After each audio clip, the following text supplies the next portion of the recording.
بسم اللہ الرحمن الرحیم، السلام علیکم ورحمۃ اللہ۔ 27ویں آئین ترمیم کی جو منظوری نون لیگ اور پیپلز پارٹی سے دی گئی ہے، اب دونوں نے اصل میں اپنی اپنے کنڈیشن اور شرائط رکھی، اور ان شرائط کے بعد ہی یہ منظوری آئی ہے۔ یہ جو 2/3 میجورٹی، دیکھیں ان جماعتوں کا پلیٹ فارم تو کم از کم یوز ہوا ہے، فورم تو یوز ہوا ہے۔ وہ ایک علیحدہ بات ہے، وہ ایک بات حقیقت ہے کہ ان کے پاس 2/3 میجورٹی نہیں، ان کے پاس ٹوٹل اسٹرینتھ نہیں، ان کے پاس وہ والی اتنی تعداد نہیں، نمبر گیم نہیں۔ ان کے پاس تو ٹوٹل 10 سیٹیں ہیں، جو اصل میں مینڈیٹ ان کو عوام نے دیا، پبلک جو ان کو مینڈیٹ دے کے یہاں پر لائی ہے، وہ تو ان کے پاس 10 ٹوٹل سیٹیں ہیں۔ تو ان کو جو مینڈیٹ یہ جو 2/3 میجورٹی کا دیا ہے، وہ تو دیا ہے اسٹیبلشمنٹ نے۔ تو اسٹیبلشمنٹ یہ چاہتی تھی کہ ٹھیک ہے، اب آپ کو یہ مینڈیٹ مل گیا ہے، 2/3 میجورٹی بن گئی ہے، تو اس کے مطابق آپ نے یہ ترمیم کرنی ہے۔ تو اس ترمیم میں جو انہوں نے اپنی جو تھوڑی بہت بات منوانی تھی، اس میں پیپلز پارٹی نے یہ بات منوائی کہ آزاد کشمیر کی جو گورنمنٹ ہے وہ ہمیں دی جائے۔ اب آپ ذرا امیجن کریں، اس کی ٹائمنگ بڑی اہم ہے۔ این اس موقع پر جب یہ 27ویں آئینی ترمیم آنے والی تھی، ڈرافٹ تیار ہو گیا تھا، اس کو ڈاکومنٹ کر لیا گیا تھا، ڈاکومنٹ تیار ہو گیا تھا، ریٹن فارم کے اندر بالکل تیار ہو گئی تھی۔ این موقع پر آزاد کشمیر کے اندر حکومت کی تبدیلی اور وہاں کے وزیر اعظم کے خلاف عدم اعتماد کی تحریک، وہ سب کچھ آن ہو گیا، ایکٹیو ہو گیا۔ ادھر وہ 27ویں آئینی ترمیم آ گئی۔ تو پیپلز پارٹی کو یہ کہا گیا کہ آپ کو اگر یہ گورنمنٹ چاہیے، حکومت چاہیے، تو پھر آپ کو انتظار کرنا پڑے گا، آپ کو اس حوالے سے تھوڑا سا ویٹ کرنا پڑے گا۔ اور اگر آپ 27ویں آئینی ترمیم کے اوپر دستخط کرتے ہیں، سپورٹ کرتے ہیں، اس کو مکمل طور پر مان لیتے ہیں، اور 243 آرٹیکل اس کے اندر ترمیم اور اسٹیبلشمنٹ کو مضبوط کرنا، طاقتور کرنا، اور عدلیہ کو مکمل طور پر مفلوج کرنا، عدلیہ کو مکمل طور پر اسٹیبلشمنٹ کے کنٹرول میں دینا۔ دیکھیں یہ جو آج ایک بات ہو رہی ہے، اس کے اوپر جو بات کی جا رہی ہے کہ عدلیہ جو ہے وہ چلی گئی ہے اس وقت ایگزیکٹو کے انڈر یا حکومت کے انڈر۔ یہ حکومت کے انڈر نہیں گئی، یہ بڑا اہم نکتہ ہے۔ یہ لوگ اس کو سمجھ نہیں پا رہے، انہیں اندازہ نہیں ہو رہا۔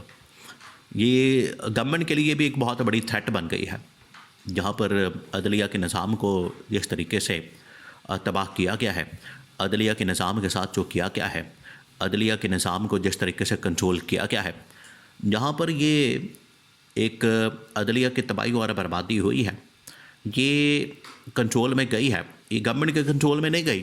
ایک ماتحت ادارہ تو بنا دیا گیا، اس کی ساری ٹرانسفر، پوسٹنگ، اس کی اپوائنٹمنٹ، وہ تمام چیزیں اب گورنمنٹ کے نوٹیفیکیشن سے، دستخط سے تو ہوں گی، لیکن یہ گورنمنٹ کی ڈائریکٹ کنٹرول میں نہیں گئی، اصل میں اسٹیبلشمنٹ کے کنٹرول میں چلے گی۔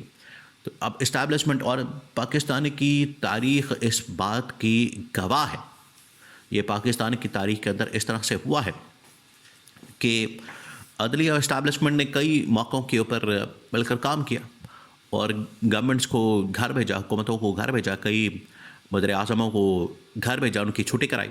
اب یہ بھی ایک، یہ ڈائریکٹ کنٹرول میں آ گئے، وہ تو انڈائریکٹ ایک آپ کو ریلیشن شپ، پارٹنرشپ نظر آتی تھی، اب تو یہ ڈائریکٹ اسٹیبلشمنٹ کے کنٹرول میں چلے گی۔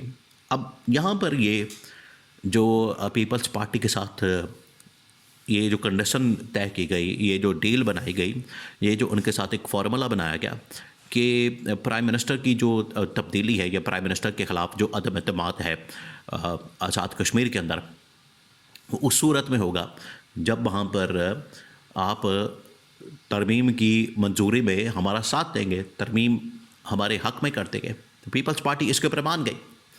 اب یہ دیکھیں، یہ پہلی سٹیج ہے، یہ پہلا فیز ہے۔ اب آپ نے اس کے اوپر غور کرنا، اس کو سمجھنا۔ یہ سلسلہ اب شروع ہوگا آزاد کشمیر سے۔ دیکھیں پاکستان کے اندر جب بھی تبدیلی آتی ہے، پاکستان کے اندر جب بھی اس حوالے سے کوئی نہ کوئی گورنمنٹ کا چینج آپ کو نظر آتا ہے، وفاقی لیول کے اوپر یا باقی جگہوں پر، جب بھی پارلیمنٹ کے اندر وفاقی سطح پر آپ کو گورنمنٹ کی تبدیلی کی کوئی نہ کوئی ہوا چلتی ہے، تو اس کا جو پہلا فیز ہوتا ہے، پہلا جو سرا ہوتا ہے، پہلی جو سٹیج ہوتی ہے، یا تو بلوچستان کے اندر تبدیلی ہوگی گورنمنٹ کی، حکومت کی، اور وہاں پر گورنمنٹ کو فارغ کیا جائے گا۔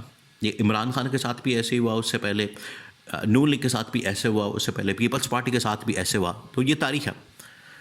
یا پھر ادھر آزاد کشمیر اور گلگت بلتستان کے اندر تبدیلی ہوگی، تو اب یہ جو تبدیلی ہو رہی ہے، ایسے تو وہاں پر آپ کو پتہ ہے کہ ایک کولیشن گورنمنٹ تھی جس کے اندر پی ٹی آئی کا بھی شیئر تھا، پی ٹی آئی کا بھی تھوڑا بہت حصہ تھا. اب پی ٹی آئی کا ایک فارورڈ بلاک بنا کے تو وہ اسٹیبلشمنٹ نے اپنے ہاتھ میں کر کے تو اب پیپلز پارٹی کو لانے کی کوشش کر رہے ہیں.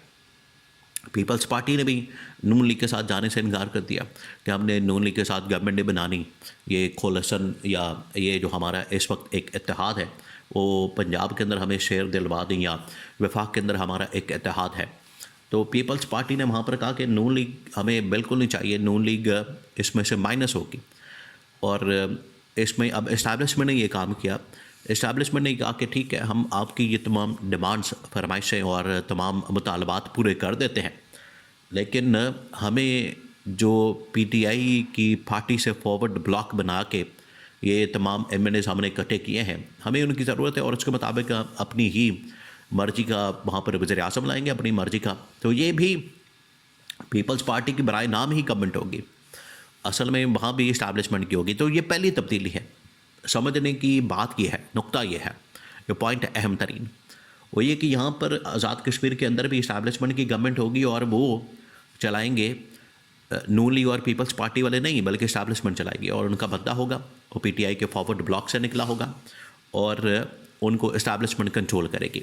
یہ ہے پہلا سٹیج، یہ ہے پہلا فیز، یہ ہے پہلا سر، یہ ہے نقطہ آغاز،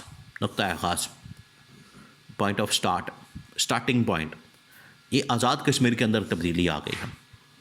اس کے بعد یہ معاملہ آ رہا ہے وفاق کی طرف، اور وفاق کے اندر آپ کو پتہ ہے گورنمنٹ جو ہے وہ نون لیگ اور پیپلز پارٹی کی ہے. زیادہ تر تو نون لیگ کے پاس شیئر ہے، وزارت عظمیٰ اور کیبنٹ اور ساری کی ساری نون لیگ ہے.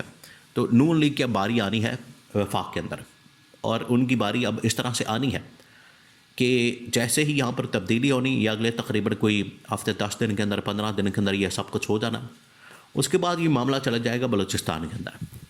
بلوچستان میں تبدیلی ہوگی، وہاں سے نون لیگ پیپلز پارٹی کو نکالا جائے گا اور وہاں پر اسٹیبلشمنٹ ایک بار پھر سے اپنا کنٹرول سنبھالے گی اور وہاں پر بھی فارورڈ بلاک بنا کے، ویسے تو آلریڈی جو سرفراز بگٹی بلوچستان کے اندر ہے وہ اسٹیبلشمنٹ کا آدمی ہے. تو اس کے بعد پھر یہ وفاق کی باری آنی ہے.